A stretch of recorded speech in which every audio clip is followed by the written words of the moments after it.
प्रिय मित्रों, स्वागत है आपका आपके अपने चैनल स्टडी विद प्रदीप में। दोस्तों, आज हम लोग सीडीपी की महामैराथन करने चल रहे हैं और यूपी टीईटी के लिए ये इम्पॉर्टेंट है। सीडीपी का महामैराथन करने चल रहे हैं जिसमें 2011 से लेकर के 2019 तक के पूछे गए सभी प्रश्नों को डिस्क्रिप्शन के साथ हम लोग करने वाले हैं। और मुझे उम्मीद है कि यहाँ से दोहराव वाले जो प्रश्न आपके एग्जाम में आते हैं, रिपीटेड प्रश्न, वो सभी के सभी आपको मिल जाएंगे। लगभग 20 से 22 प्रश्न मिलने की संभावना है। इसका एक पार्ट आपका आ गया है, दूसरा पार्ट आने के बाद हम बड़े दावे के साथ कह सकते हैं 27 से 28 क्वेश्चन मिल जाएंगे।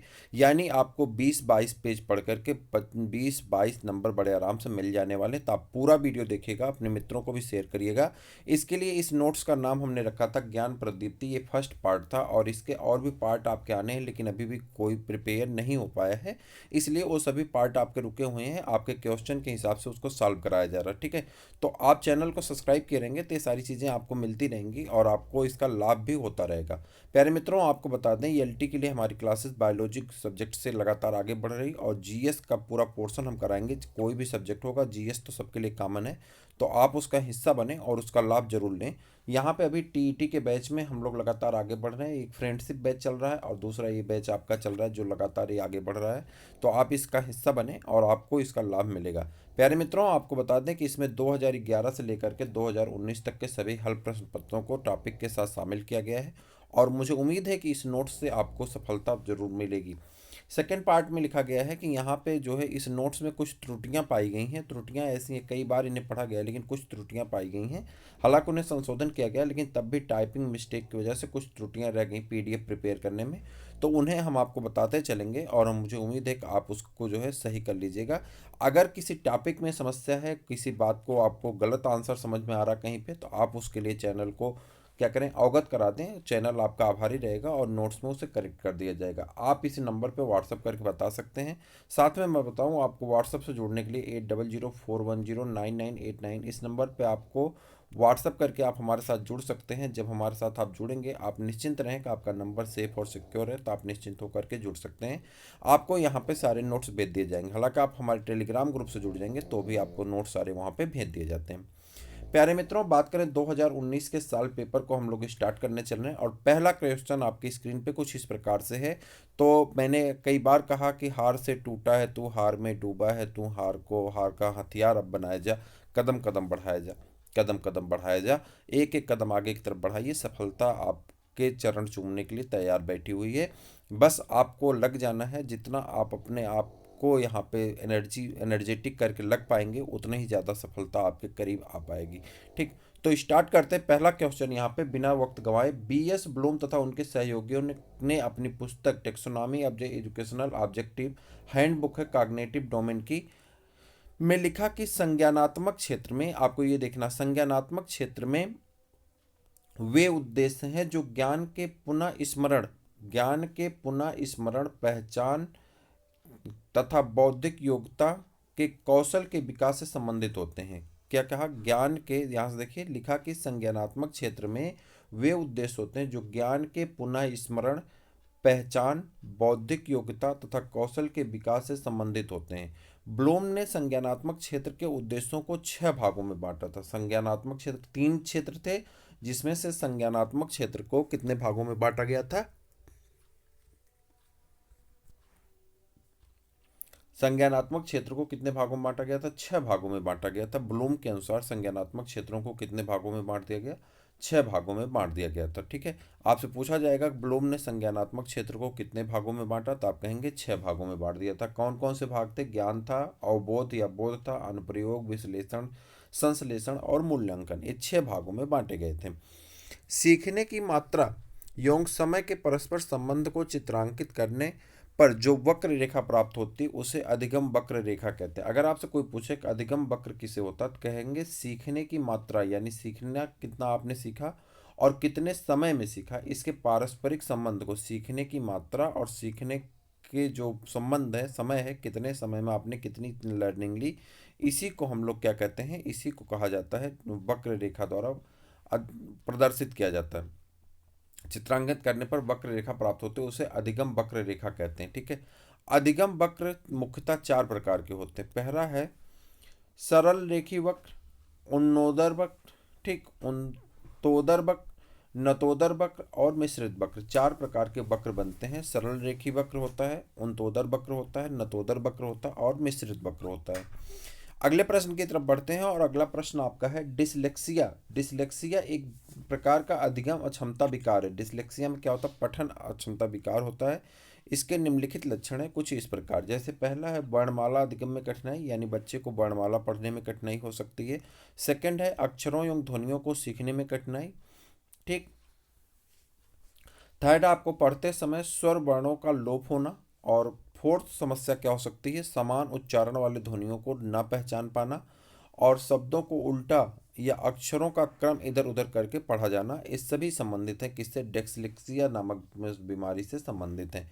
और एक होता है इसी के बाद डिसग्राफिया। ठीक है, डिसग्राफिया किससे संबंधित होता है? लेखन संबंधी है। और डिसमार्फिया मार्फोलॉजी से संबंधित विकार जब होता है तो उसे डिसमार्फिया कहते हैं। हालांकि यहाँ डिसलेक्सिया है, पठन अक्षमता विकार है, तो यहाँ पे आपको मिल जाएगा। ठीक। चलिए अगले प्रश्न की तरफ बढ़ते हैं। अगला प्रश्न आपकी स्क्रीन पे कुछ इस प्रकार है।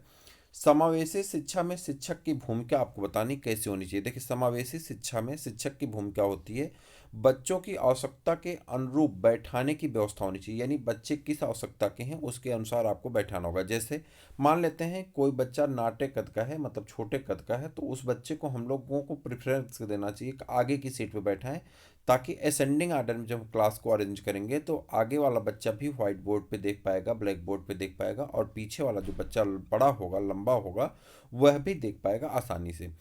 आपने एक चीज़ और पढ़ा होगा कि बच्चे को लगातार स्थानांतरण करना चाहिए। स्थानांतरण मतलब सीट रोटेट करना चाहिए। सीट रोटेट करने से क्या होगा? जैसे मान लेते हैं कि आज एक बच्चा, एक दो बच्चे आपस में एक पास बैठे थे। अब दूसरे दिन क्या हुआ कि ये दो बच्चे आपस में एक साथ बैठे थे। अब दूसरे दिन क्या करिए, इस बच्चे को, ये जो फर्स्ट नंबर का बच्चा है, इसे फोर्थ नंबर के बच्चे के साथ बैठा दीजिए।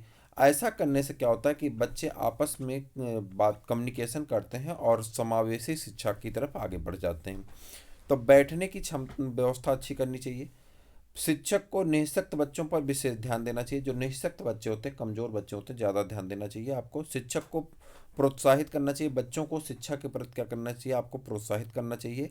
और उसके बाद शिक्षक को सीखने में अक्षम बच्चों को अतिरिक्त समय देना चाहिए। जो कम सीख पाते हैं, धीरे धीरे सीख पाते हैं, उन्हें ज़्यादा समय आपको देना चाहिए। शिक्षक को बच्चों के व्यक्तिगत भिन्नता को ध्यान में रख करके परिस्थितियों का निर्माण करना चाहिए। ठीक। उसके बाद कह रहा है कक्षा में छात्रों को प्रश्न पूछने के लिए प्रेरित करना चाहिए। ये प्रश्न आपका बहुत इंपॉर्टेंट है, हालांकि एक ही लाइन में है, लेकिन इसको याद रखिएगा। कह रहा है शिक्षक को कक्षा में बच्चों के प्रश्न पूछने के लिए क्या करना चाहिए? प्रेरित करना चाहिए। मतलब अगर आज बच्चे को प्रेरित करेंगे, प्रश्न पूछें। अब ऐसे पूछ लिया जाता है कि बच्चे को क्या करना चाहिए, तो उसमें कई ऑप्शन रहते हैं।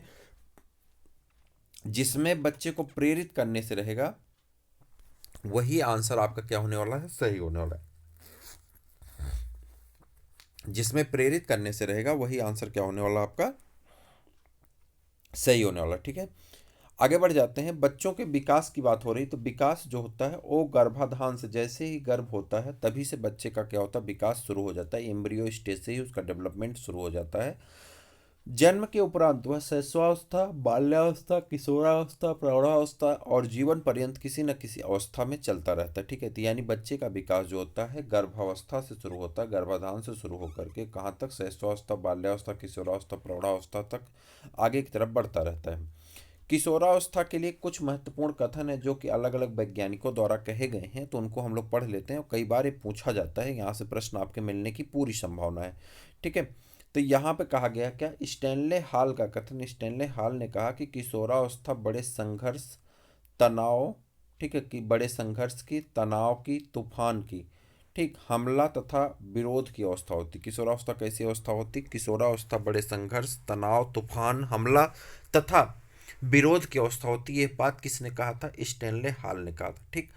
जर्सील के अनुसार, जर्सील ने कहा किशोरावस्था वह समय है जिसमें विचारशील व्यक्ति बाल्यावस्था से परिपक्वता की ओर संक्रमण करता है। जर्सील ने क्या कहा? किशोरावस्था वह समय होती है जिसमें विचारशील व्यक्ति किस बाल्यावस्था से परिपक्वता की ओर संक्रमण करता है। ब्लेयर जोन्स सिम्पसन के विचारानुसार किशोरावस्था प्रत्येक व्यक्ति के जीवन का वह काल है जो बाल्यावस्था के अंत में प्रारंभ होता है और प्रौढ़ावस्था के प्रारंभ में समाप्त हो जाती है। क्या कहलाती है? कह रहा किशोरावस्था प्रत्येक व्यक्ति के जीवन का वह काल है जो बाल्यावस्था के अंत में प्रारंभ होता है और प्रौढ़ावस्था के प्रारंभ में समाप्त हो जाती है। क्रो के अनुसार किशोर ही वर्तमान की शक्ति और भावी आशा को प्रस्तुत करता है। कह रहा किशोर जो होता है वो वर्तमान की शक्ति और भावी आशा को क्या करता है, प्रस्तुत करता है। आगे बढ़ जाए, पूछ रहा है सूक्ष्म शिक्षण के कितने समय दिया गया है। तो आप कहेंगे देखिए भारतीय प्रतिमान में सूक्ष्म शिक्षण चक्र की अवधि कितनी है, 36 मिनट है, जिसमें आपका 6 चक्र होते हैं, लेकिन 3 आप याद रखेंगे बाकी 3 हो जाएगी। जैसे पाठ्य योजना निर्माण 6 मिनट, शिक्षण 6 मिनट, प्रतिपुष्टि और पेषण आपका कितना है, 6 मिनट।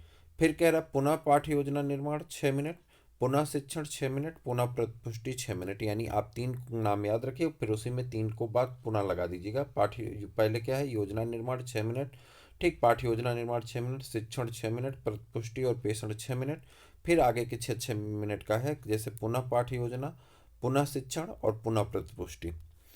आगे बढ़ते हैं, सीखने में पठार की परिभाषा रास ने कुछ इस प्रकार दी थी। सीखने में पठार की परिभाषा रास ने कुछ इस प्रकार दी थी। सीखने का पठार सीखने की प्रक्रिया के मुख्य अवलक्षण है जो उस स्थिति को प्रकट करते हैं जिसमें सीखने की प्रक्रिया में कोई उन्नति नहीं होती। कह रहा सीखने की जो है, सीखने के पठार की प्रक्रिया के मुख्य अवलक्षण है जो युक्त उस स्थिति को प्रकट करते हैं जिसमें सीखने की प्रक्रिया में कोई उन्नति नहीं होती। आगे बढ़ जाएं, गेट्स व अन्य ने सीखने के गेट्स व अन्य ने सीखने के वक्र को इस प्रकार परिभाषित किया। गेट्स व अन्य ने सीखने के वक्र को कुछ इस प्रकार परिभाषित किया। सीखने के वक्र अभ्यास द्वारा सीखने की मात्रा, गति और उन्नति की सीमा का ग्राफ का प्रदर्शन है। गेट्स और अन्य ने क्या काम किया था, सीखने के वक्र को इस प्रकार परिभाषित किया था कि सीखने के वक्र अभ्यास द्वारा सीखने की मात्रा, गति और उन्नति की सीमा के ग्राफ को प्रदर्शित करते हैं। संज्ञानात्मक बच्चों के लिए शिक्षक का कार्य, माफ करिएगा, समस्यात्मक बच्चों के लिए, समस्यात्मक जो बच्चे होते हैं उनके लिए शिक्षक का कार्य क्या होता है। तो आप कहेंगे बच्चों को परामर्श देना, बच्चों को अच्छे कार्य के लिए प्रोत्साहन तथा पुरस्कार दिया जाना, मधुर तथा सहयोगात्मक व्यवहार किया जाना। पाठ्य सहगामी क्रियाएं बच्चों के सर्वांगीण विकास से संबंधित होती हैं। बी.एस. ब्लूम, पाठ्य सहगामी क्रियाएं बच्चों के सर्वांगीण विकास से संबंधित होती हैं। आगे बढ़ जाते हैं, बी.एस. ब्लूम और उनके सहयोगियों ने 1956 में शिक्षण अधिगम के उद्देश्यों का वर्गीकरण प्रस्तुत किया था। ठीक, ये तो सबको पता है, अभी पहला ही प्रश्न था ये।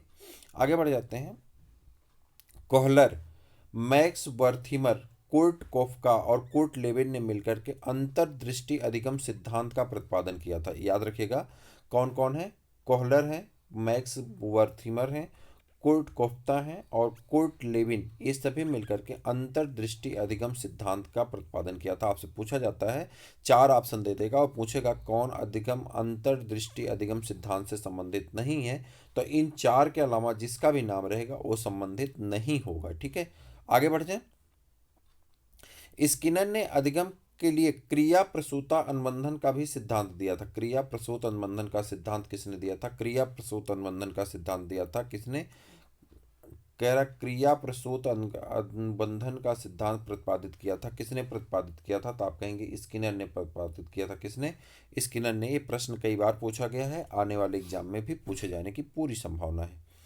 आगे बढ़ जाएंगे, अगला प्रश्न है थार्नडाइक। थार्नडाइक ने अधिगम का संबंधवाद सिद्धांत प्रस्तुत किया था। कह रहे हैं अधिगम का संबंधवाद सिद्धांत किसने प्रस्तुत किया था, तो आप कहेंगे थार्नडाइक ने प्रस्तुत किया था। अधिगम का सिद्धांत संबंधवाद सिद्धांत, अधिगम का संबंधवाद सिद्धांत किससे संबंधित है, थार्नडाइक से संबंधित है। प्रस्तावना कौशल में पूर्व ज्ञान का परीक्षण किया जाता है। प्रस्तावना कौशल में पूर्व ज्ञान का परीक्षण किया जाता है। प्रस्तावना कौशल में किसका करते हैं, पूर्व ज्ञान का परीक्षण करते हैं। इस कौशल का उपयोग कर शिक्षक छात्रों के पूर्व ज्ञान को परीक्षण करता है। प्रस्तावना कौशल के निम्नलिखित घटक होते हैं। कौन से घटक होते हैं, अगर आपसे कोई पूछे कि कौन कौन से घटक हैं तो आप कहेंगे प्रस्तावना कौशल के पूर्व ज्ञान से संबंध, ठीक। उसके बाद आपका होगा आदंत ज्ञान से तुलना, पूर्व ज्ञान से संबंध, आदंत ज्ञान से तुलना, प्रेरणा हेतु उपयुक्त युक्त और शैक्षिक साधनों का चयन, प्रश्नों की तारतम्यता और उद्दीपन प्रभाव, ये सभी संबंधित हैं किससे, प्रस्तावना कौशल के निम्नलिखित घटक हैं।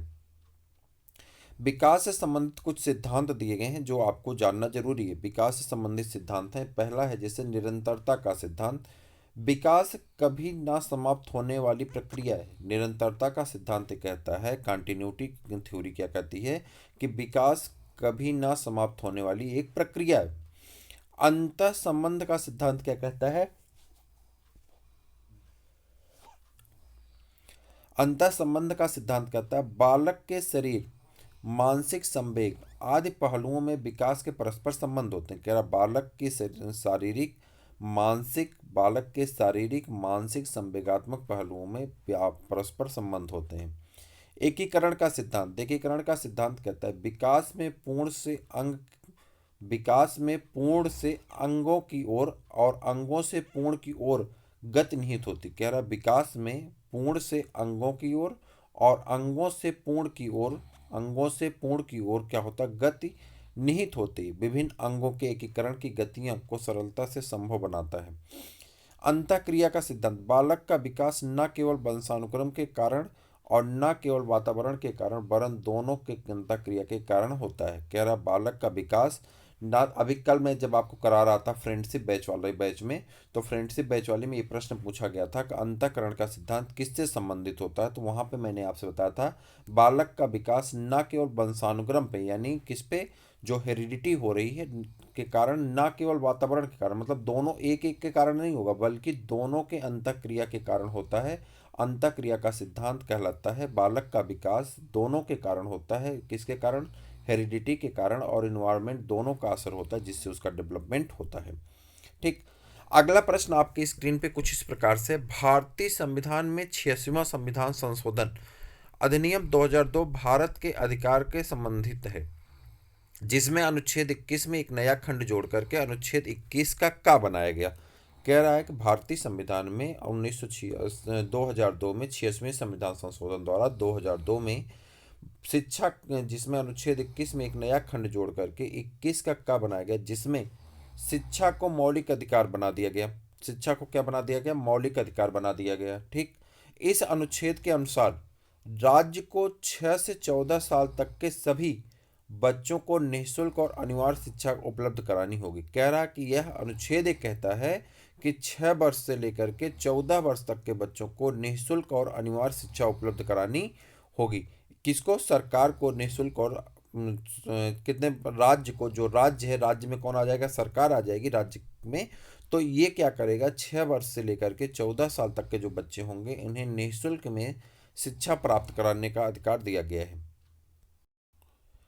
अगला प्रश्न है आपका, आपकी स्क्रीन पे, अभिप्रेरणा के मूल प्रवृत्ति सिद्धांत का प्रतिपादन। अभिप्रेरणा के मूल प्रवृत्ति सिद्धांत का प्रतिपादन 1908 में मैकडूगल ने किया था। उनके अनुसार मानव मस्तिष्क में कुछ जन्मजात प्रवृत्तियां होती हैं जो मानव के सभी विचारों तथा क्रियाओं के लिए प्रेरक शक्ति का कार्य करती है। मैकडूगल ने मूल प्रवृत्तियों को जन्मजात मनो शारीरिक उपद्रव के रूप में परिभाषित किया था। कोल व ब्रूस, ये देखिए कोल व ब्रूस, ये दो लोग हैं, कोल व ब्रूस जो हैं, ने बाल्यावस्था को संवेगात्मक विकास का अनोखा काल बताते हुए लिखा है। क्या लिखा है? वास्तव में माता पिता के लिए बाल विकास की इस अवस्था को समझना कठिन है। कह रहा वास्तव में माता पिता को बाल विकास की इस अवस्था को समझना क्या है?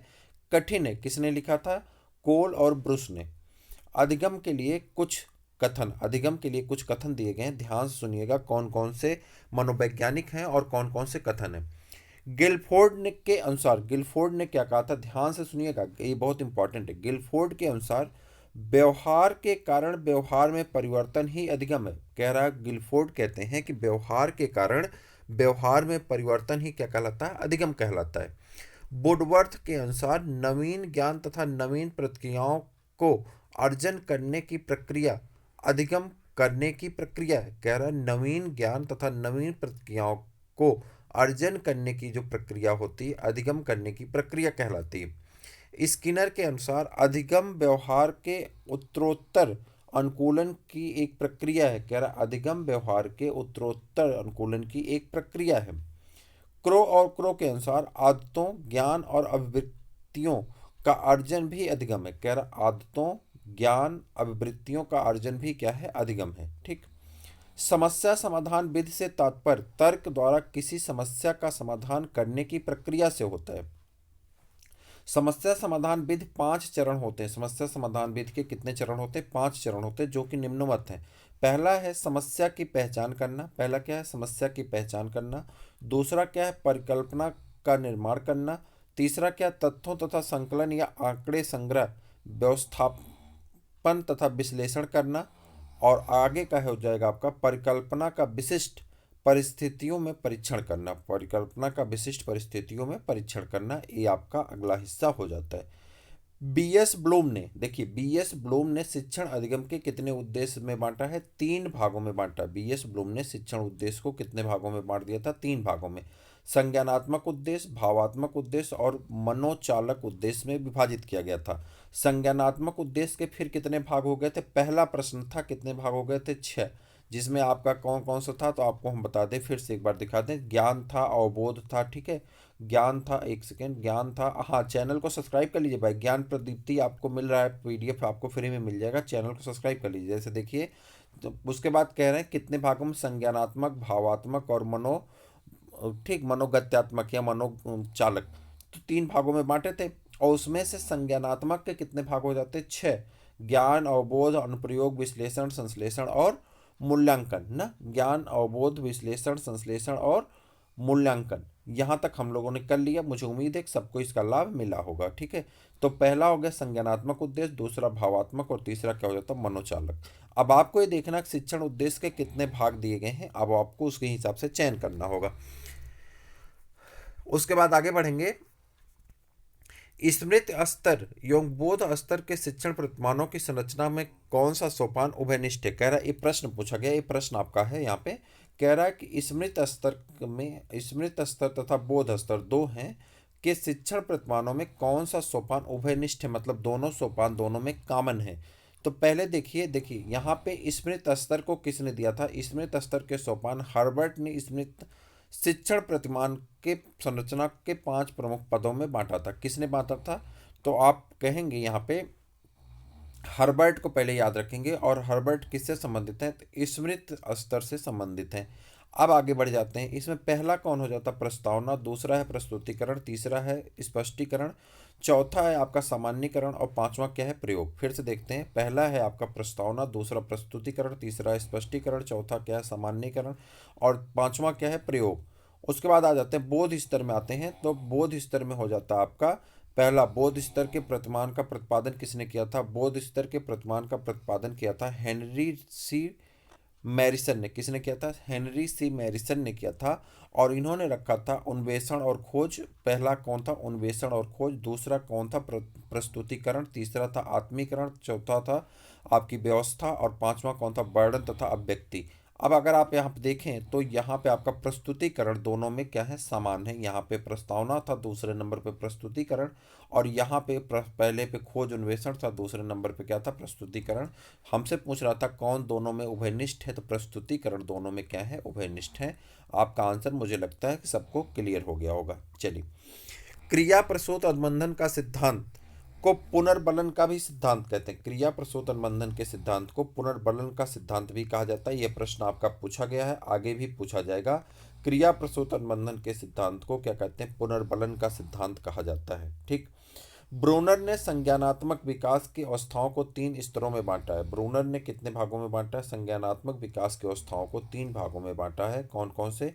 क्रियात्मक अवस्था, प्रतिबिंबात्मक अवस्था और संज्ञानात्मक अवस्था। कितने? 3 भागों में बांटा गया। किसके द्वारा? ब्रूनर के द्वारा। संज्ञानात्मक विकास की अवस्थाओं को कितने भागों में बांटा है? 3 भागों में बांटा गया, क्रियात्मक, प्रतिबिंबात्मक और संकेतात्मक। ठीक। आगे बढ़ेंगे। अगला प्रश्न आपका इस प्रकार से है, यहाँ पे देखेंगे। आंत प्रज्ञ अवस्था जीन पियाजे द्वारा बताए गए संज्ञानात्मक विकास की पूर्व संक्रियात्मक अवस्था की दूसरी उप अवस्था है। कह रहा आंत प्रज्ञ अवस्था जो है जीन पियाजे द्वारा बताए गए संज्ञानात्मक विकास की पूर्व संक्रियात्मक अवस्था की दूसरी उप अवस्था, जो 4 वर्ष से 7 वर्ष तक होती है। फिर से देखते हैं, आंत प्रज्ञ अवस्था जो होती है ये किससे है? जीन पियाजे द्वारा बताई गई कौन सी है? संज्ञानात्मक विकास की पूर्व संक्रिय अवस्था की दूसरी उप अवस्था होती है, जिस जो कि 4 वर्ष से 7 वर्ष तक होती है, याद रखिएगा। आगे बढ़ते हैं। उचित मिलान वाले कुछ प्रश्न दिए गए हैं, इनका मिलान करने के लिए देता है, यहाँ पे उचित मिलान करके रखा गया है यहाँ पे नोट्स में। एनिमल इंटेलिजेंस पुस्तक के लेखक कौन है? थॉर्नडाइक हैं। पुनर्बलन की अनुसूची स्किनर। सारगर्भिता का नियम गेस्टाल्ट। ये टनकूलन नहीं है, अनुकूलन है, अनुकूलन पियाजे। ठीक। संप्रत्य उपलब्धि शिक्षण प्रतिमान ब्रूनर। अग्रिम संगठन शिक्षण प्रतिमान आसवेल। बुनियादी शिक्षण प्रतिमान ग्लेजर। और साइनोटिक शिक्षण प्रतिमान किसका है? गार्डन का है। ये आप याद रखेंगे, सबकी पुस्तक का नाम है, एक ही जगह पे सबको लिख दिया गया है और इसी में से एक क्वेश्चन आपको 100% मिलने वाला है। ये आप गारंटी ले लीजिए, स्क्रीनशॉट ले लीजिए और ये प्रश्न आपको यहाँ से एक प्रश्न पक्का मिलेगा। ये आपके 1 2 3 4 5 6 7 8 8 में से एक प्रश्न 100% नोट करके रखिए। एक प्रश्न आपको आपके परीक्षा में देखने को मिलेंगे। प्यारे मित्रों, 2019 का पेपर हमारा कंप्लीट होता है और इसमें हमने बहुत सारे इंपॉर्टेंट क्वेश्चन, फैक्ट और उससे रिलेटेड मैटर को किया। अब हम लोग चलते हैं दूसरे क्वेश्चन पे। दूसरा क्वेश्चन हमारा स्टार्ट होता कहाँ से? 2018 के सभी साल पेपर के साथ हम लोग 2011 तक के सभी साल पेपर तक चलेंगे और मुझे उम्मीद है कि आप पूरा वीडियो जरूर देखिएगा, आपको इसका लाभ 100% मिलेगा, ये हम आपको बता रहे हैं। कोहलर यह सिद्ध करना चाहता है कि सीखना सीखना क्या है। अब आपसे पूछता है कोहलर ये सिद्ध करना चाहता है कि सीखना क्या है, तो आप कहेंगे संज्ञानात्मक संकारी है। ठीक। अब इसकी व्याख्या ध्यान से देखिएगा क्या है। कोहलर यह सिद्ध करना चाहता था कि सीखना एक संज्ञानात्मक संकारी है। कोहलर ने अंतर्दृष्टि या सोच को अधिगम में महत्वपूर्ण माना। किसको? अंतर्दृष्टि या इसी को सोच कहते हैं, को अधिगम में महत्वपूर्ण माना। निसंदेह सोच की प्रक्रिया एक संज्ञानात्मक प्रक्रिया है जो समस्या का संज्ञानात्मक समाधान प्रस्तुत करके सीखने की प्रक्रिया को अत्यधिक सरल, सहज और उद्देश्यपूर्ण बनाती है। ठीक। अगला प्रश्न आपका है, किसी भी नई भाषा को सीखने के लिए कहाँ से प्रारंभ किया जाना चाहिए? कह रहा किसी भी नई भाषा को सीखने के लिए कहाँ से प्रारंभ करना चाहिए, तो आप कहेंगे अक्षरों व शब्दों के मध्य साहचर्य से। कहाँ से? अक्षरों व शब्दों के मध्य साहचर्य से आप क्या करेंगे? सीखना प्रारंभ करेंगे कोई भी नया शब्द। यहाँ पर देखिए, किसी भी नई भाषा को सीखने के लिए अक्षरों व शब्दों के मध्य साहचर्य के प्रारंभ किया जाना चाहिए, क्योंकि भाषा सीखने की प्रक्रिया क्रमिक रूप से होती है। बालक अपने अक्षरों, फिर शब्दों और फिर अंत में वाक्यों को सीखता है, अतः इनके मध्य साहचर्य होना अति आवश्यक होता है। समावेशी कक्षा में सामान्य व विशिष्ट दोनों प्रकार के छात्र शामिल होते हैं। समावेशी कक्षा में सामान्य व विशिष्ट दोनों प्रकार के छात्र शामिल होते हैं। गणित संबंधी अधिगम अक्षमता को गणना दोष कहते हैं। कह रहा है कोई भी व्यक्ति है, अगर उसमें गणित से संबंधित कोई अक्षमता है तो उसे गणना दोष कहते हैं। गणना दोष को अधिगम अक्षमता के लिए क्या कहा जाता है? डिसकैलकुलिया कहते हैं। और इसमें देखिए कैलकुलेटर आ रहा है, तो डिसकैलकुलिया में क्या कहेंगे? कैलकुलेटर आ रहा है, कैलकुलिया में कैलकुलेटर आ रहा है ना, तो डिसकैलकुलिया किससे संबंधित है? गणित से। कैलकुलेटर किससे संबंधित होता है? गणित से। तो डिसकैलकुलिया किससे संबंधित होता है? गणित संबंधी अधिगम क्षमता से डिसकैलकुलिया कहते हैं। डिसलेक्सिया क्या होता है? जिसमें आपको पठन क्षमता अभिकार होता है। और दूसरा आपका कौन हो जाता है? आपका डिसग्राफिया। डिसग्राफिया में लेखन दोष होता है। और डिसमार्फिया, जिसमें बच्चा मार्फोलॉजी के बारे में अध्ययन नहीं जानता, उसे डिसमार्फिया कहते हैं ना। समावेशीकरण की सफलता के लिए आवश्यक है संवेदनशीलता। समावेशीकरण की सफलता के लिए संवेदनशीलता अत्यंत आवश्यक है। यह संवेदनशीलता समाज, समुदाय, परिवार, विद्यालय, शिक्षक तथा अन्य समकक्षी स्तर तक होना चाहिए, ताकि विशिष्ट आवश्यकता वाले बच्चे अपने आप को समाज के अन्य सदस्यों से अलग ना समझें तथा समाज में अपने आप को समावेशित कर सकें। संवेग उत्पन्न करने पर प्राणी में 2 स्तर पर परिवर्तन दिखाई देते हैं, पहला शारीरिक स्तर पर और दूसरा मानसिक स्तर पर। संवेग देखिए, संवेग उत्पन्न होने पर 2 प्रकार के स्तर आपको दिखाई पड़ेंगे, पहला शारीरिक स्तर पर, दूसरा मानसिक स्तर पर। कह रहा है कि शारीरिक स्तर पर जल्दी जल्दी सांस लेना, रक्तचाप का बढ़ जाना, आवाज़ में परिवर्तन आ जाना, अंग संचालन की गति में परिवर्तन जैसी क्रियाएं होना, जबकि मानसिक स्तर पर विचार प्रक्रिया या तो शिथिल हो जाती है अथवा लुप्तप्राय हो जाती है। दूसरी संवेदन प्रक्रियाओं में संवेग का कोई प्रत्यक्ष प्रभाव नहीं पड़ता है। बीएस ब्लूम ने शिक्षण के उद्देश्यों को तीन क्षेत्रों में विभाजित किया। बीएस ब्लूम ने शिक्षण के उद्देश्यों को तीन क्षेत्रों में विभाजित किया था: संज्ञानात्मक क्षेत्र के उद्देश्य, भावात्मक क्षेत्र के उद्देश्य, मनोगत्यात्मक क्षेत्र के उद्देश्य। बीएस ब्लूम ने, और उसके बाद संज्ञानात्मक को कितने भागों में बांट दिया गया है? संज्ञानात्मक को फिर 6 भागों में बांट दिया गया है, आपको मैंने 2019 में बताया। फिर आगे देखिए दिया गया संज्ञानात्मक क्षेत्र को कितने भागों में बांटा गया? 6 भागों में बांट दिया गया था। किसमें? ज्ञान, अवबोध, अनुप्रयोग, विश्लेषण, संश्लेषण, मूल्यांकन। आप ऐसे बोलते रहेंगे, याद हो जाएगा। ज्ञान, अवबोध, अनुप्रयोग, विश्लेषण, संश्लेषण, मूल्यांकन। ठीक। अभिप्रेरणा का प्रत्याशा सिद्धांत किसके द्वारा दिया गया था? अभिप्रेरणा का प्रत्याशा सिद्धांत दिया गया था विक्टर ब्रूम द्वारा। ठीक है, तो ब्रूम आप याद रखिए, विक्टर ब्रूम द्वारा दिया गया था। अभिप्रेरणा का कौन सा प्रत्याशा सिद्धांत किसके द्वारा दिया गया था? विक्टर ब्रूम द्वारा दिया गया था। अप्रेरणा के संबंध में वर्ष 1964 से विक्टर ब्रूम ने प्रत्याशा सिद्धांत का प्रतिपादन किया। यह सिद्धांत अभिप्रेरणा, निष्पादन तथा कार्य संतुष्टि के कारणों से भिन्न प्रकार से परिभाषित करता है। इस सिद्धांत के अंतर्गत व्यक्ति अपने कार्य का चयन स्वयं करता है। सभी व्यक्ति अपने उद्देश्यों, आवश्यकताओं, मूल्यों, कुशलताओं, योग्यताओं तथा भूमिकाओं के संबंध में सतर्क रहते हैं।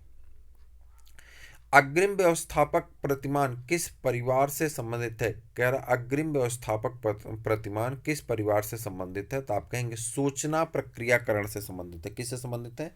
सूचना प्रक्रियाकरण से संबंधित है। सूचना प्रक्रियाकरण से संबंधित होते हैं। आगे की तरफ बढ़ेंगे और अगला है आपका ब्रूस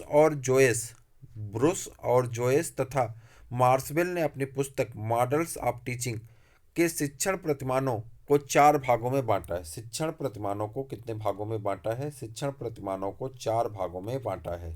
ठीक है, शिक्षण प्रतिमानों को 4 भागों में बांटा है। आंतर प्रक्रिया स्रोत, सूचना प्रक्रियाकरण, व्यक्तिगत स्रोत प्रतिमान और उसके बाद व्यवहार परिवर्तन स्रोत प्रतिमान। कौशलों के स्थानांतरण के लिए कौन सा उपयोगी है? कह रहा है कौशलों के स्थानांतरण के लिए कौन सा उपयोगी है? तो आप कहेंगे कौशल अंतरण एक गति है ना कि उद्देश्य। कौशल अंतरण एक गति है ना कि उद्देश्य। हर्बर्ट स्पेंसर तथा कामेनियस ने निम्न प्रकार के शिक्षण स्रोतों का उल्लेख किया।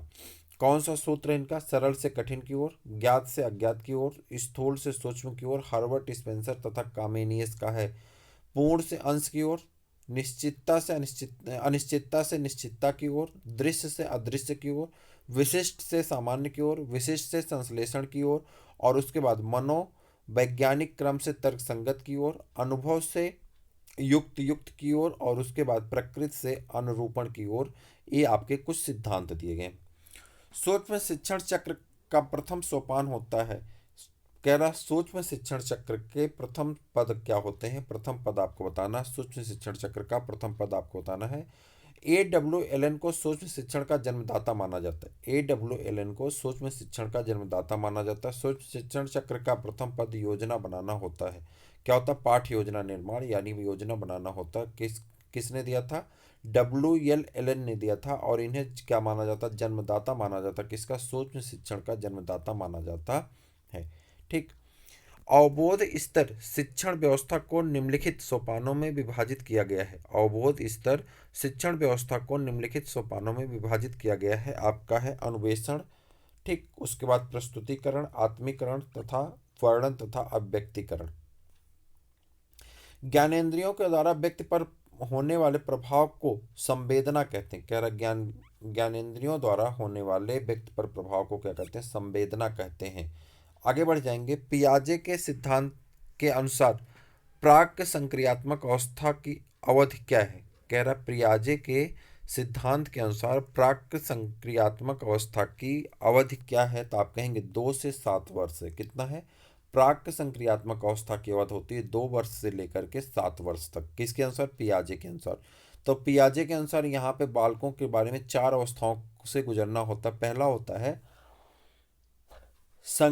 संवेगात्मक गामक अवस्था, जन्म से 2 वर्ष तक। प्राक संक्रियात्मक अवस्था आपका 2 वर्ष से 7 वर्ष तक, ठीक।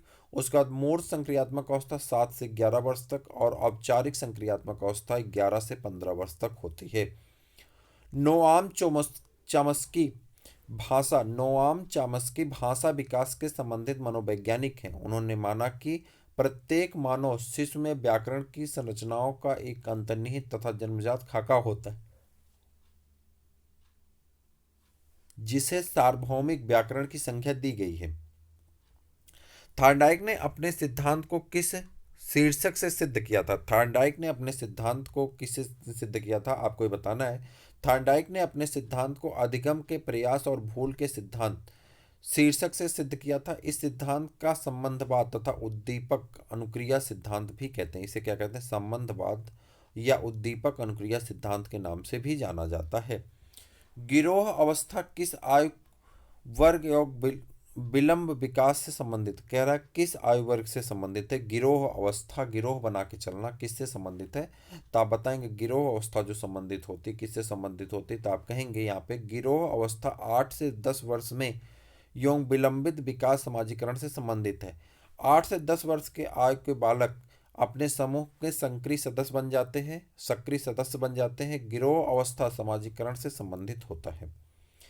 अधिगम की इच्छा, प्रेरणा, रुचि, बुद्धि, अभिवृत्ति, परिपक्वता, वैयक्तिकता आदि अधिगम में योगदान देने वाले मनोवैज्ञानिक कारक हैं। राष्ट्रीय शैक्षिक अनुसंधान एवं प्रशिक्षण परिषद की पुस्तक फिर से देखते हैं। कह रहा राष्ट्रीय शैक्षिक अनुसंधान एवं प्रशिक्षण परिषद का पुस्तक जो है document of the social, moral and spiritual value of the education में कुल 83 नैतिक, सामाजिक और आध्यात्मिक मूल्यों पर चर्चा की गई है। याद रखिएगा कितने हैं? 83 नैतिक मूल्यों पर चर्चा की गई है।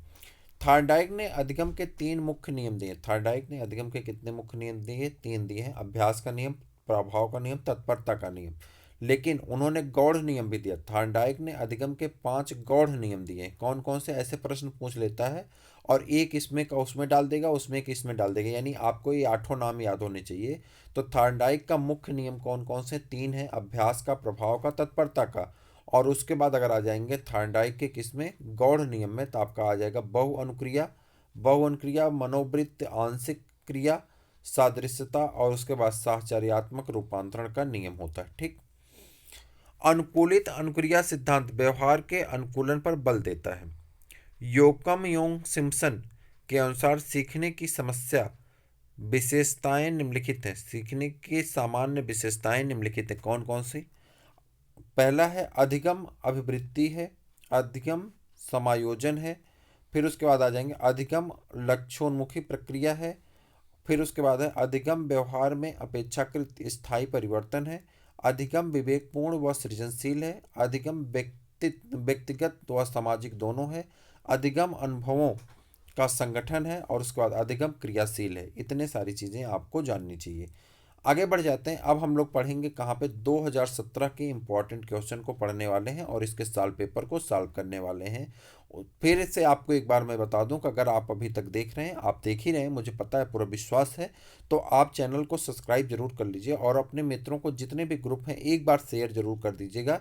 यही आप जान लीजिए कि आपकी फीस है, यही आपका जो है क्या कहते हैं, जो भी आप समझ लें, तो आप एक बार शेयर जरूर कर दीजिएगा। चलिए आगे की तरफ बढ़ जाते हैं और 2017 के साल पेपर में हम लोग इंटर करते हैं।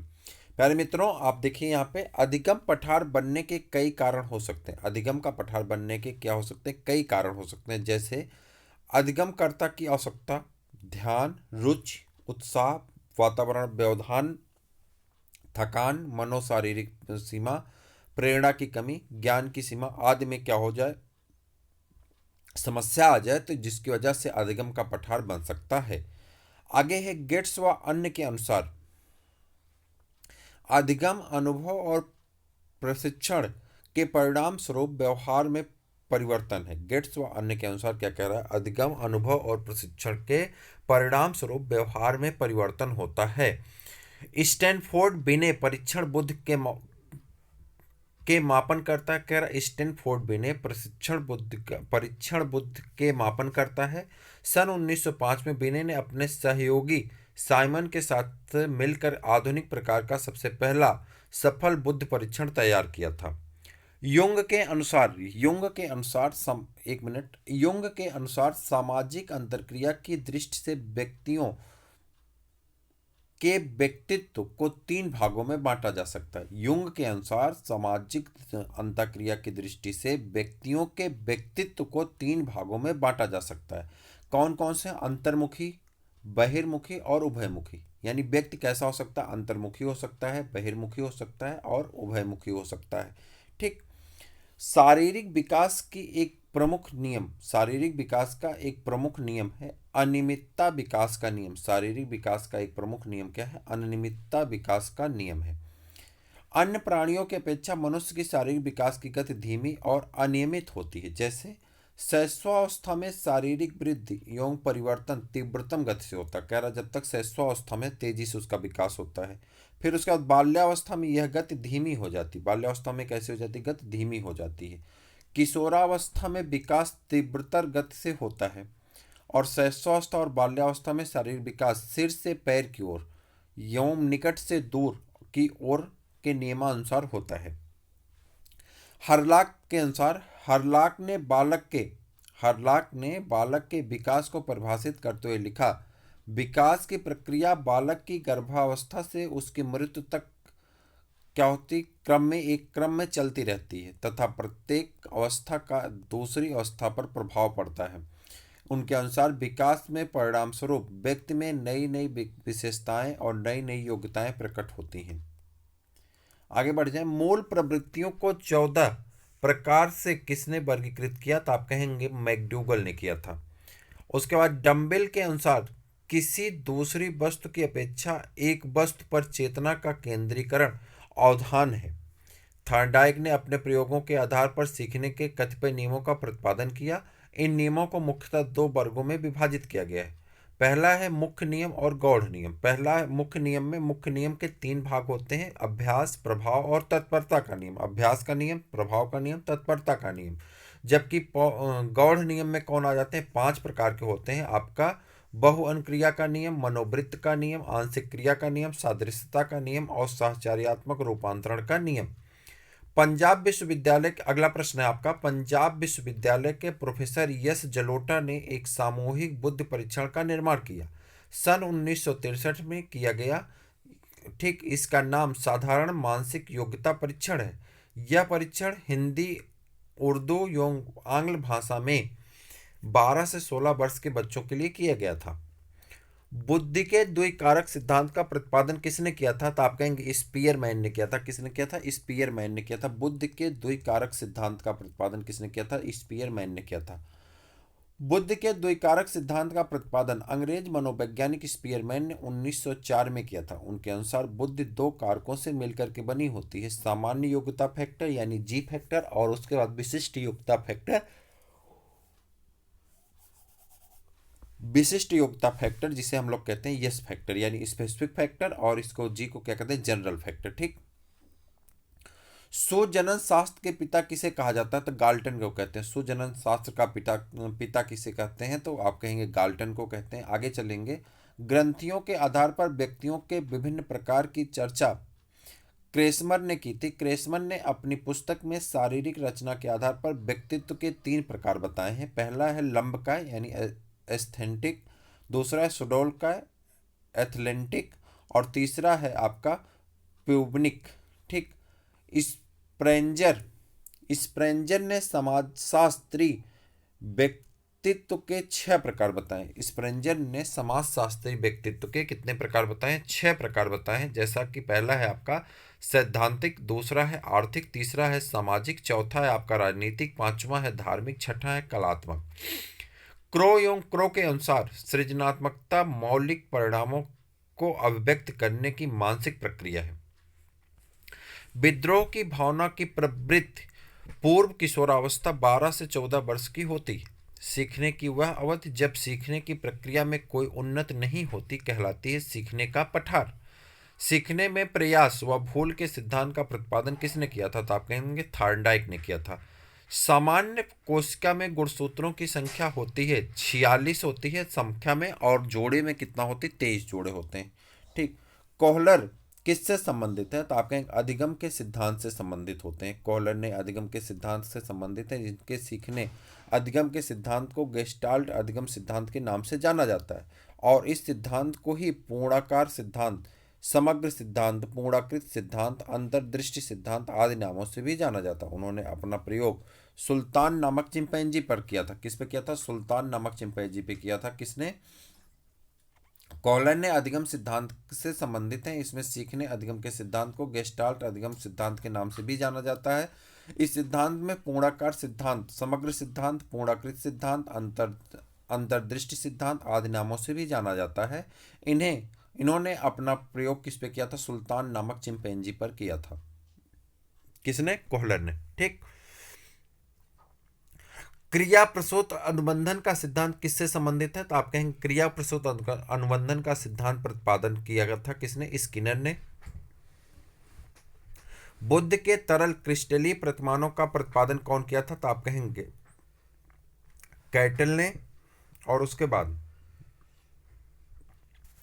गोल्डमैन किससे संबंधित है?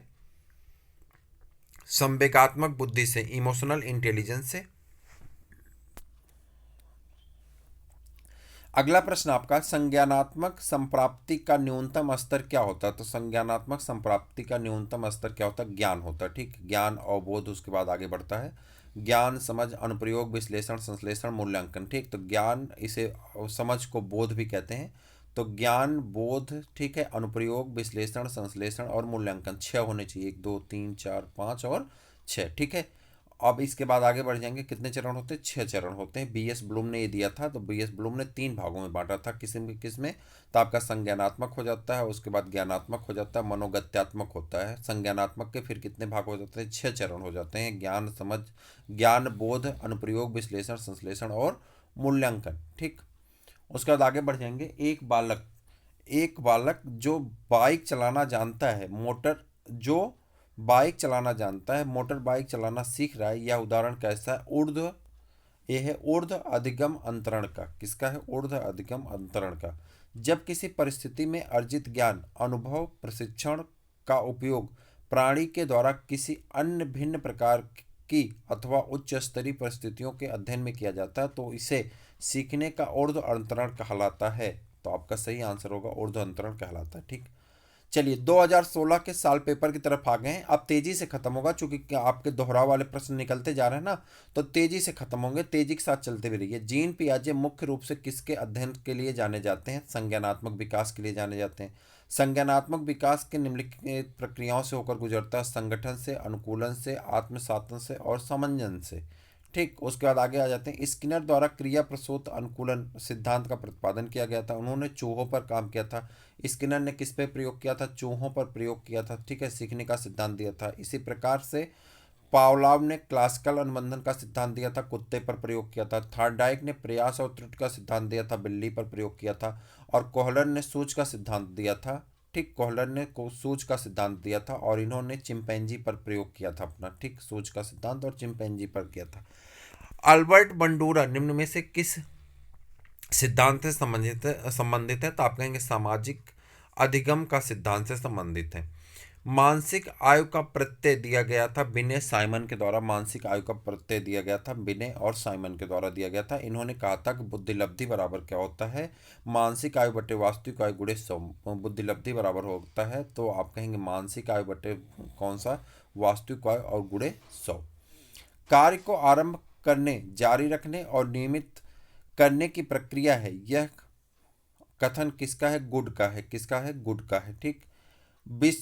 विस्मृत कम करने का उपाय है पाठ का पुनरावृत्ति करना। क्रोध व भय का प्रकार है संवेग। क्रोध व भय क्या है? संवेग है।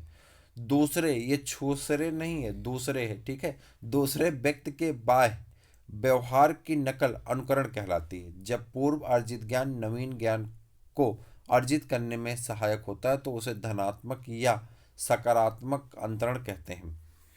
टर्मन के अनुसार टर्मन के अनुसार 90 से 100 बुद्धिलब्धि का बालक माना जाता है सामान्य बुद्धिलब्धि का माना जाता है। क्या माना जाता है? सामान्य बुद्धि का बालक माना जाता है। 130 से अधिक किसी की बुद्धि होती है बुद्धिलब्धि निकालने पर, तो वो कितना होता है? प्रतिभाशाली बालक। 121 से 130 तक प्रखर बुद्धि, 111 से 120 तीव्र बुद्धि, 91 से 100 सामान्य बुद्धि, 81 से 90 मंद बुद्धि, और 70 से 80 अल्प बुद्धि, और 71 से कम जड़ बुद्धि के रूप में माना जाता है। स्टैनले हॉल ने 1904 में प्रकाशित अपनी पुस्तक एडोलसेंस में किशोरावस्था के विकास को आकस्मिक विकास के सिद्धांत के अंतर्गत व्याख्यानित किया था। इनके अनुसार किशोर में जो शारीरिक, मानसिक और संवेगात्मक परिवर्तन होते हैं वे अकस्मात होते हैं। व्यक्तित्व के विकास की व्याख्या के लिए सिगमंड फ्रायड ने सर्वप्रथम मनोविश्लेषणात्मक सिद्धांत का प्रतिपादन किया था। फ्रायड ने व्यक्ति के मनोलैंगिक विकास के संदर्भ में मुख्य रूप से 5 अवस्थाओं का उल्लेख किया है। पहला है मुखीय अवस्था, दूसरा है गुदी अवस्था, तीसरा है लैंगिक अवस्था, चौथा है अदृश्य अवस्था और पांचवा है जनेंद्रिय अवस्था। मनोविज्ञान की प्रथम प्रयोगशाला को किसने स्थापित किया था? तो आप कहेंगे डब्ल्यू बुंट ने किया था। किसने?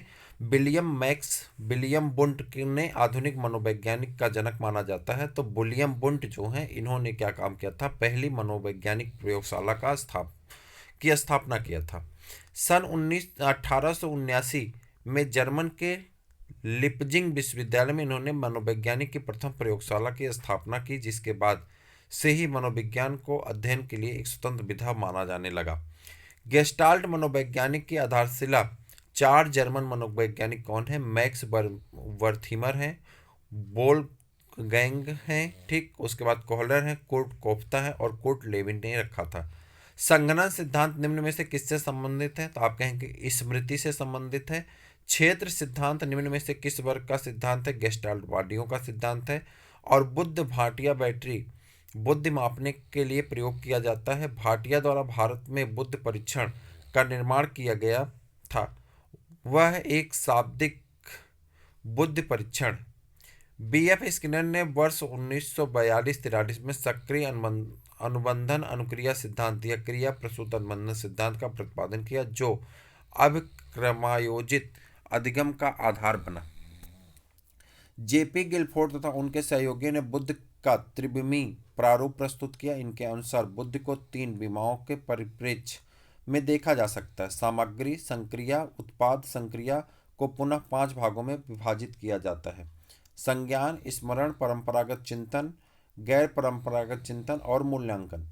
जेम्स लैंग सिद्धांत के अनुसार पहले संवेगात्मक व्यवहार होता है और तब संवेगात्मक अनुभूति होती है। प्रिय मित्रों, यह बाल विकास तथा शिक्षण के एक नोट्स है जिसमें 2000 अच्छा ठीक है। उसके बाद आ जाते हैं 2016 का साल पेपर। 2016 में एक 15 का था, एक 16 का था। दोनों की काउंटिंग कहाँ होती है? दोनों की काउंटिंग 16 में ही होती है। मापन के मुख्य रूप से 4 स्तर या प्रकार होते हैं। मापन के क्या होते हैं? 4 स्तर या प्रकार होते हैं। कितने? 4 स्तर या प्रकार होते हैं। इसमें देखेंगे तो आपका हो जाएगा शाब्दिक या नामित मापनी, क्रमित मापनी, अंतराल मापनी, अनुपात मापनी। अनुपात मापनी मापन का वह प्रकार होता है जिसमें अंतराल मापनी के समस्त गुणों के साथ परम शून्य भी होता है। फ्रायड के अनुसार हमारे मूल्यों का आंतरिकरण पराअहम है। क्या है? पराअहम है। तो ये हमारे मूल्यों का आंतरिकरण क्या है? पराअहम होता है। सिगमंड फ्रायड ने व्यक्तित्व को स्पष्ट करने के लिए मनोविश्लेषण सिद्धांत का प्रतिपादन किया। व्यक्ति के मनोविश्लेषणात्मक सिद्धांत के 2 मुख्य संप्रत्यय हैं: चेतन, अर्धचेतन, अवचेतन। इदम, अहम, पराअहम। ठीक, फ्रायड ने इदम, अहम और पराअहम इन तीनों तत्वों को विशेष महत्व दिया। इनके अनुसार जब ये तीनों तत्व एक दूसरे के साथ समन्वित होकर कार्य करते हैं तो व्यक्ति अपने वातावरण के साथ प्रभावशाली ढंग से समन्वय स्थापित कर देता है। फ्रायड के अनुसार इदम व्यक्ति की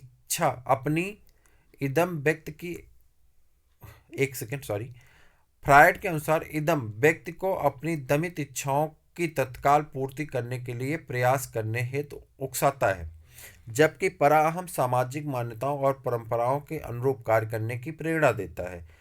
अहम इन दोनों के मध्य अंतरक्रिया करके व्यक्ति को वास्तविक धरातल पर तालमेल बैठाने का कार्य करता है और पराअहम सामाजिक मान्यताओं, संस्कारों और आदर्शों से संबंधित होता है। इसे आत्मा के अंतःकरण की पुकार भी कहते हैं। इसे आत्मा के अंतःकरण की पुकार कहते हैं, किसे? पराअहम को। ठीक, आगे बढ़ जाते हैं। वाटसन अमेरिका के प्रसिद्ध मनोवैज्ञानिक थे। वाटसन व्यवहारवादी मनोवैज्ञानिकों में अग्रणी थे। वाटसन ने मनोविज्ञान के क्षेत्र में व्यवहारवाद को स्थापित किया और मानव विकास के व्यवहारवाद की भूमिका को महत्वपूर्ण माना। उन्होंने अपने व्यवहारवादी दृष्टिकोण को 1913 में कोलंबिया विश्वविद्यालय में प्रस्तुत किया। उनका कथन है कि मुझे नवजात शिशु दे दो, मैं उसे डॉक्टर, वकील, चोर, जो चाहूँ वह बना सकता हूँ। ध्यान आकर्षित होने में उद्दीपन की तीव्रता की प्रमुख भूमिका होती है। विस्मरण वह प्रवृत्ति है जिसके द्वारा दुखद अनुभवों को स्मृति से अलग कर दिया जाता है। Sigmund Freud. ठीक, ध्यान केंद्रित करने की आंतरिक दशा रुचि होती है। व्यक्ति की रुचि जिस कार्य में अधिक होती है वह उस कार्य को व्यक्ति की रुचि जिस कार्य में अधिक होती है वह उस कार्य को अधिक ध्यान लगाकर करता है, जिससे उसे आनंद की अनुभूति होती है। युंग स्विट्जरलैंड के मनोवैज्ञानिक थे। मनोवैज्ञानिक गुणों के आधार पर युंग ने व्यक्तित्व का वर्गीकरण किया तथा बताया कि व्यक्तित्व मुख्यतः 3 प्रकार के होते हैं: अंतर्मुखी, बहिर्मुखी और उभरमुखी। ठीक, कोलबर्ग के अनुसार किस अवस्था में नैतिकता बाह्य कारकों द्वारा निर्धारित होती है? तो आप कहेंगे पूर्व प्रारंभिक अवस्था में। लॉरेंस कोलबर्ग के नैतिक विकास के सिद्धांत में 3 प्रमुख अवस्थाएं होती हैं। पहला है पूर्व परंपरागत स्तर, प्राक रूढ़गत स्तर, परंपरागत स्तर, रूढ़गत नैतिक स्तर, उत्तर रूढ़गत स्तर। ये 3 प्रकार के होते हैं। डाउन सिंड्रोम एक आनुवंशिक रोग है जिसमें गुणसूत्रों की संख्या 21वें जोड़े में अनियमित होने के कारण होती है। गुणसूत्रों की संख्या बढ़ करके डाउन सिंड्रोम, नाम तो डाउन सिंड्रोम है लेकिन गुणसूत्रों की संख्या बढ़ करके कितनी हो जाती है? 47 हो जाती है। मनुष्य में नॉर्मली कितने गुणसूत्र पाए जाते हैं? 46 पाए जाते हैं, लेकिन बढ़ करके कितने हो जाते हैं? 47 हो जाते हैं। क्लिनफेल्टर सिंड्रोम में आनुवंशिक विकार जिसमें 23वें जोड़े के अनियमितता के कारण होता है। ये 21वें जोड़े के अनियमितता के कारण डाउन सिंड्रोम, 23वें जोड़े के अनियमितता के कारण क्लिनफेल्टर सिंड्रोम। इसमें XXY हो जाता है और टोटल संख्या कितनी हो जाती है? 47 हो जाती है। टर्नर सिंड्रोम में आपका एक Y की जगह पे X0 हो जाता है, जिससे क्रोमोसोम की संख्या कितनी हो जाती है? 45 हो जाती है, जिसे टर्नर सिंड्रोम कहते हैं। एक प्रश्न इन तीनों में से आपके एग्जाम में देखने को मिलेगा, 100% नोट करके रख लीजिए। अवधान के आंतरिक निर्धारक निम्न हैं: अभिरुचि, लक्ष्य, अभिवृत्ति, आदत, आवश्यकता, प्रशिक्षण, अर्थ आदि। ठीक, प्रेक्षणात्मक अधिगम संप्रत्यय अल्बर्ट बंडूरा के द्वारा दिया गया था। क्या है? कह रहा प्रेक्षणात्मक अधिगम संप्रत्यय अल्बर्ट बंडूरा के द्वारा दिया गया था। उसके बाद आगे बढ़ेंगे। ठीक, अवधान के आंतरिक निर्धारण निम्न है: अभिरुचि, लक्ष्य, अभिवृत्ति, आदत, आवश्यकता, प्रशिक्षण, अर्थ आदि। प्रेक्षणात्मक अधिगत संप्रत्यय अल्बर्ट बंडूरा के द्वारा दिया गया था। संप्रत्यय निर्माण का प्रथम सोपान प्रत्यक्षीकरण है। प्रत्यक्षीकरण, विभेदीकरण, पृथक्करण, सामान्यीकरण। वृद्धि एवं विकास सतत चलने वाली एक ऐसी प्रक्रिया जो बालक में असहाय शिशु से आत्मनिर्भर प्रौढ़ बनाती है। विकास के सिद्धांत निम्नवत हैं जिससे विकास की प्रक्रिया नियंत्रित होती है: निरंतरता का सिद्धांत, समन्वय का सिद्धांत, एकीकरण का सिद्धांत, व्यक्तिकता का सिद्धांत, वंशानुक्रम व वातावरण के अंतःकरण का सिद्धांत, विकास क्रम का सिद्धांत। प्रासंगिक अंतर्बोध परीक्षण का विकास मेरे द्वारा किया गया था। मरे द्वारा किया गया था, सॉरी, मेरे द्वारा नहीं, मरे द्वारा किया गया था। किसके द्वारा? मरे द्वारा किया गया था। ठीक, उसके बाद प्रासंगिक अंतर्बोध प्रशिक्षण व्यक्तित्व मापन का एक परीक्षण है। यह परीक्षण का विकास वर्ष 1935 में हार्वर्ड विश्वविद्यालय के शिक्षक S.A. मरे के द्वारा किया गया था। अधिगम में थॉर्नडाइक के प्रभाव का नियम दिया है। अधिगम में थॉर्नडाइक ने प्रभाव के नियम दिया है। ठीक, थॉर्नडाइक ने अधिगम या सीखने के मुख्य 3 नियम दिए: तत्परता का नियम, प्रभाव का नियम, अभ्यास का नियम। ठीक, और 5 गौड़ नियम दिए थे। अंतर्दृष्टि या सोच द्वारा सीखने का सिद्धांत कोहलर ने प्रयोग किया था। किस पे? वनमानुषों पर। सोच का सिद्धांत देने का श्रेय जर्मन मनोवैज्ञानिक वोल्फगैंग कोहलर को जाता है, जिन्होंने अपनी पुस्तक मेंटेलिटी ऑफ ओपेस में वर्ष 2000 1925 में प्रस्तुत किया था। कॉलर ने सूच का सिद्धांत का प्रयोग बदमाशों या सुल्तान नामक चिंपैंजी पर किया था। कॉलर के अनुसार कल्पना जितनी अधिक होगी, सूच की क्षमता का विकास भी उतना ही अधिक होगा। शैशवावस्था बालक के निर्माण काल कहा जाता है। इसे सीखने का अनोखा काल भी कहा जाता है। इस अवस्था में शिशु का व्यवहार मूल प्रवृत्तियों पर आधारित होता है, जैसे रोना, हंसना, स्वप्रेम की भावना आदि।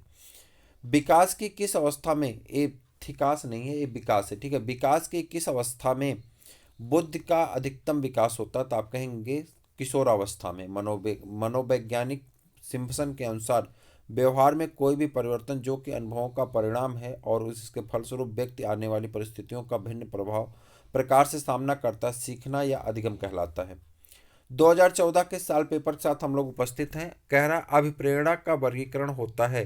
अब्राहम मैस्लो ने अभिप्रेरणा को 2 भागों में वर्गीकृत किया है, जन्मजात अभिप्रेरणा जैसे कि भूख, प्यास, विश्राम, निद्रा आदि। कह रहा अब्राहम मैस्लो ने क्या काम किया है, भूख, प्यास, विश्राम, निद्रा, इसे जन्मजात अभिप्रेरणा कहा है।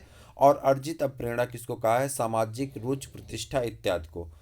थॉमसन ने भी अप्रेरणा के 2 सिद्धांतों का वर्गीकरण किया। थॉमसन ने भी अप्रेरणा के 2 सिद्धांतों का वर्गीकरण किया, लेकिन इन्होंने कहा है स्वाभाविक अप्रेरणा, खेलना, सुख प्राप्त करना, और कृत्रिम अप्रेरणा जैसे पुरस्कार, प्रशंसा, दंड इत्यादि है। जब एक विषय का ज्ञान अथवा एक परिस्थिति में सीखी बातें दूसरे विषय को सीखने में अथवा अन्य परिस्थिति में सीखी जा रही बातों के अध्ययन में सहायक या घातक होता है, तो इसे सीखने का स्थानांतरण कहा जाता है। यह स्थानांतरण कई प्रकार से हो सकता है। सकारात्मक स्थानांतरण, नकारात्मक स्थानांतरण, शून्य स्थानांतरण, क्षैतिज स्थानांतरण, ऊर्ध्व स्थानांतरण और द्विपार्श्विक स्थानांतरण हो सकते हैं। उसके बाद है आपका एम्बिंगहास। मनोवैज्ञानिक ने निरर्थक शब्दों का प्रयोग सीखने की सामग्री के रूप में प्रयोग किया है। उनके अनुसार निरर्थक शब्दों के प्रयोग से धीरे धीरे सार्थक शब्दों का प्रयोग होता है। अधिगम आसानी। अधिगम सीखना सतत रूप से चलने वाली एक सार्वभौमिक प्रक्रिया है जो जन्म से प्रारंभ होती है और मृत्यु पर्यंत तक चलती रहती है। सीखने की गति में वातावरण के अनुरूप परिवर्तन होता है। अधिगम प्रक्रिया में 2 तत्व निहित होते हैं, परिपक्वता, पूर्व अनुभव से प्राप्त परिणाम। शारीरिक वृद्धि एवं विकास का अधिगम कहते हैं। शारीरिक वृद्धि एवं विकास को क्या कहते हैं, अभिवृद्धि कहते हैं। शारीरिक वृद्धि और विकास को क्या कहते हैं, अभिवृद्धि कहते हैं। रास के अनुसार चिंतन संज्ञानात्मक पक्ष में एक मानसिक क्रिया है। बाल मनोविज्ञान के अंतर्गत बालक के उस विकास का अध्ययन किया जाता है जो बालक के जन्म से परिपक्वता की अवस्था तक जाती है, अर्थात बालक सामान्य से विशिष्ट होता है। बाल मनोविज्ञान का केंद्र बिंदु है बालक। स्मृति एक क्षमता है जिसके सहारे उद्देश्य पूर्ण कार्य किए जाते हैं और व्यक्ति विवेकशील चिंतन करता है और वातावरण के साथ प्रभावकारी ढंग से समायोजित करता है। अपनी स्मृति की निम्न विशेषताएं होती हैं, शीघ्र पुनः स्मरण, पहचान, अच्छी धारणा, समायोजन आदि। संवेग शब्द का शाब्दिक अर्थ है उत्तेजना या भावों में उथल पुथल। कौशल सीखने की पहली अवस्था है अनुकरण। मानसिक आयु के प्रत्यय का सर्वप्रथम प्रयोग किया था विनय साइमन ने। 0 से 6 वर्ष तक की अवस्था शैशवावस्था कहते हैं। यह अवस्था में शिशु मॉन्टेसरी शिक्षा विधि, किंडरगार्टन विधि तथा खेल विधि की शिक्षा दी जाती है। इस प्रकार के शिक्षण पद्धति वर्तमान समय में प्ले वे स्कूल में अपनाई जाती है। बालक विकास एक व्यापक विचारधारा है जिसमें बालक के गर्भावस्था से लेकर के किशोरावस्था तक के शारीरिक, मानसिक, वातावरण और व्यवहारिक परिवर्तन का अध्ययन किया जाता है। सर्वाधिक उपयुक्त जीवित रहता है डार्विन। ठीक उसके बाद है विनय साइमन परीक्षण द्वारा मापन किया जाता है सामान्य बुद्धि का। संवेगात्मक विकास कई प्रकार के आंतरिक और बाह्य कारणों से प्रभावित होता है, जैसे कि शारीरिक स्वास्थ्य, मानसिक योग्यता, थकान, परिस्थितिकी आदि। हमारा समाज सांस्कृतिक रूप से बहुआयामी है, इसलिए शिक्षा के द्वारा उन सार्वजनिक और शाश्वत मूल्यों का विकास होना चाहिए जो हम लोगों की एकता की ओर ले जा सके। प्राथमिक स्तर पर मूल्य आधारित शिक्षा देने की कई विधियां होती हैं, जैसे कि महान व्यक्तियों के गुणों के बारे में बताना, मूल्यों को के महत्व का बताना, अध्यापक द्वारा स्वयं मूल आधारित व्यवहार एवं आचरण अपनाना, कक्षा में अनुशासन बनाए रखना।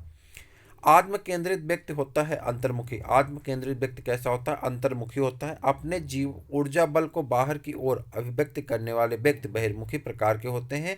जैसे बाह्य परिस्थितियों के अनुसार खुद को आसानी से समायोजित कर लेते हैं, ऐसे लोग आशावादी होते हैं।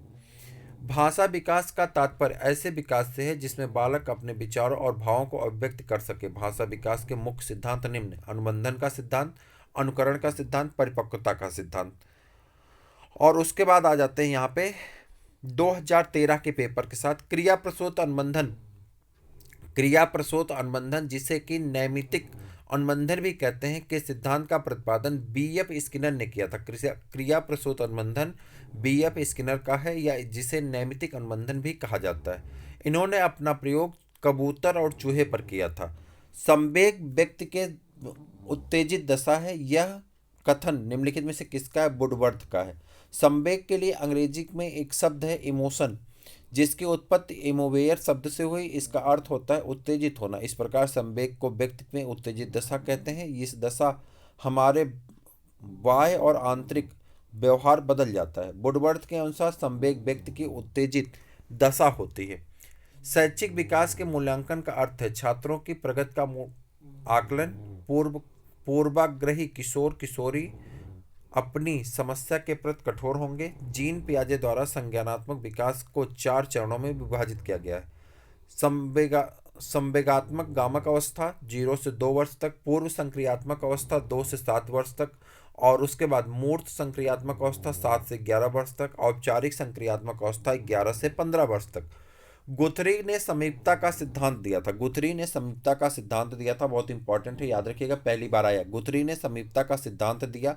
इसके अनुसार उद्दीपक और अनुक्रिया के मध्य अनुबंधन पुनर्बलन या पुरस्कार के आधार पर नहीं बल्कि समीपता के आधार पर किया जाता। बहुत इंपॉर्टेंट लाइन है, इसे ध्यान से देखिएगा। फिर से कहते हैं एक बार, गुथरी ने समीपता का सिद्धांत दिया। इनके अनुसार उद्दीपक व अनुक्रिया के मध्य अनुबंधन पुनर्बलन या पुरस्कार के आधार पर नहीं बल्कि समीपता के आधार पर कार्य करता है। ठीक है, किस पे कार्य करता है? समीपता के आधार पर कार्य करता है। जन्म से 6 वर्ष तक की अवस्था को शैशवावस्था कहते हैं। शैशवावस्था की अंतिम चरण 3 से 6 वर्ष की अवस्था को पूर्व बाल्यावस्था भी कहा जाता है। ये बालक स्वयं की खुशी की चिंता करता है, इसीलिए इस अवस्था को स्वकेंद्रित अवस्था भी कहा जाता है। 9 वर्ष से 12 वर्ष की अवस्था को उत्तर बाल्यावस्था या पूर्व बाल्यावस्था, पूर्व किशोरावस्था कहते हैं। इस आयु वर्ग का बालक अपने साथियों की संगत में रहना पसंद करता है तुलना में माता पिता की। मानसिक परिपक्वता की ऊंचाई को छूने के लिए प्रयत्नरत रहना संबंधित है। किशोरावस्था से अधिगम को प्रभावित करने वाला कारक है पूर्व अधिगम, विषय वस्तु का स्वरूप, विषय के प्रति मनोवृत्त, सीखने की इच्छा, सीखने की विधि, अभिप्रेरणा, वंशानुगत, आनुवंशिकता, वातावरण, प्रशिक्षण और शिक्षण। ठीक, प्रशंसा व निंदा। बुद्धि एवं सृजनात्मकता 2 अलग अलग घटक होते हैं, फिर भी इन दोनों घटकों में धनात्मकता संबंध के द्वारा जोड़ा जाता है। बुद्धि का स्तर बढ़ाने पर सृजनात्मकता की वृद्धि होती है तथा बुद्धि के घटकों घटने पर सृजनात्मकता में कमी पाई जाती है। शैशवावस्था में बच्चों के क्रियाकलाप मूल प्रत्यात्मक होता है। क्या होता है? मूल प्रत्यात्मक होते हैं। कोहलबर्ग ने 10 से 16 वर्ष के बच्चों के व्यवहार का विश्लेषण किया तथा जीन पियाजे ने नैतिक विकास के सिद्धांत का विस्तारित, परिवर्तित तथा परिमार्जित किया।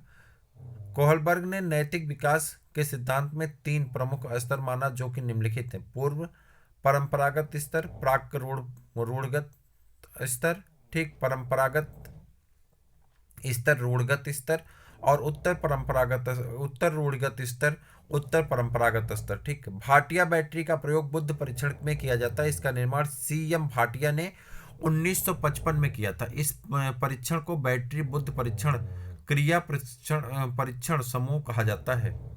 बच्चों के सामाजिक विकास में खेल का विशेष महत्व होता है। बच्चों के सामाजिक विकास में खेल का विशेष महत्व होता है। उसके बाद आगे बढ़ जाएंगे। खेल का विशेष महत्व होता है। किसी कार्य या परिणाम के लिए प्रशंसा करना आंतरिक प्रेरणा का उदाहरण है। अतः सर्वोच्च अंक पाने पर प्रशंसा आंतरिक रूप से प्रेरित करती है। विकास का वही संबंध परिपक्वता से जो उद्दीपक का किससे प्रतिक्रिया से। तो अंतिम प्रश्न पत्र आपके सामने है 2011 का, ठीक। और इसके साथ ही हमारा ये कंप्लीट होगा, 2011 का हम पूरा करेंगे और उसके बाद कंप्लीट होगा। इसका सेकंड पार्ट भी आएगा। हम आपको बता दें कि हम लगातार फ्रेंडशिप बैच में आगे बढ़ रहे हैं। सभी विषयों के 10-10 प्रैक्टिस पेपर आपको मिलने वाले हैं। आप जरूर देखिएगा, आपको बहुत लाभ मिलने वाला है, ठीक। निम्न स्तर पर बालकों को शिक्षा प्रदान करने के साथ यह भी आवश्यक होता है कि उनकी शारीरिक वृद्धि और विकास पर ध्यान दिया जाए। इसके लिए सबसे सर्वोत्तम विधि खेल विधि होती है। डिसलेक्सिया पठन संबंधी विकार होता है। अधिगम में प्रक्रम के अभिप्रेरण नए सीखने वाले अधिगम के लिए रुचि का सृजनात्मक होता है। श्यामपट्ट के शिक्षण सामग्री में किस समूह के अंतर्गत किया जा सकता है? दृश्य साधन। और उसके बाद कह रहा है शिक्षण कार्य को प्रभावी बनाने के लिए आवश्यक है कि शिक्षक सभी शिक्षण कौशल में कुशल हो। शिक्षण कौशल निम्न प्रकार है, जैसे श्यामपट्ट कार्य कौशल, प्रश्न कौशल, स्पष्टीकरण कौशल और प्रतिपुष्टिकरण कौशल, ठीक। शिक्षा की किंडरगार्टन पद्धति का प्रतिपादन किया था फ्राबेल ने। किसने किया था? फ्राबेल ने किया था। असंगठित घरों में आने वाला बच्चों में उनके वातावरण पर प्रभाव अवश्य पड़ता है, जिससे उनमें अनुशासन एवं आत्मनिर्भरता जैसे गुणों का अभाव पाया जाता है। इन गुणों के अभाव में बालक स्वतंत्र अध्ययन में कठिनाई का अनुभव करेगा। अल्पवयस्क बच्चों में अधिगम के अभिभावक की भूमिका अग्र सक्रिय होनी चाहिए ताकि उनके कार्य में भटकाव की स्थिति न उत्पन्न हो। इस अवस्था में बच्चों को निर्देशन के साथ साथ परामर्श की भी आवश्यकता होती। परिवार एक साधन है अनौपचारिक शिक्षा का। परिवार एक साधन है किसका? अनौपचारिक शिक्षा का एक साधन है। तो प्यारे मित्रों, इस प्रकार से, और एक क्या है यहाँ पे, अच्छा, शिक्षा की किंडरगार्टन पद्धति का प्रतिपादन किसने किया था? फ्राबेल ने किया था। इस प्रकार से ये हमारी टॉपिक एक तरह से पूरी तरह से कंप्लीट हो जाती है। हम आगे की नई सीरीज के साथ फिर जुड़ेंगे नंबर बी सीरीज में। और ए सीरीज कैसी लगी आप कमेंट करके बताइएगा। इसको आप 2 जगह से प्राप्त कर सकते हैं, व्हाट्सएप से प्राप्त कर सकते हैं और कहाँ से प्राप्त कर सकते हैं? टेलीग्राम से प्राप्त कर सकते हैं। तो प्यारे मित्रों, इसी के साथ हम आपसे लेंगे विदा। फिर मिलते हैं किसी और वीडियो में, तब तक के लिए इजाजत दीजिए। जय हिंद।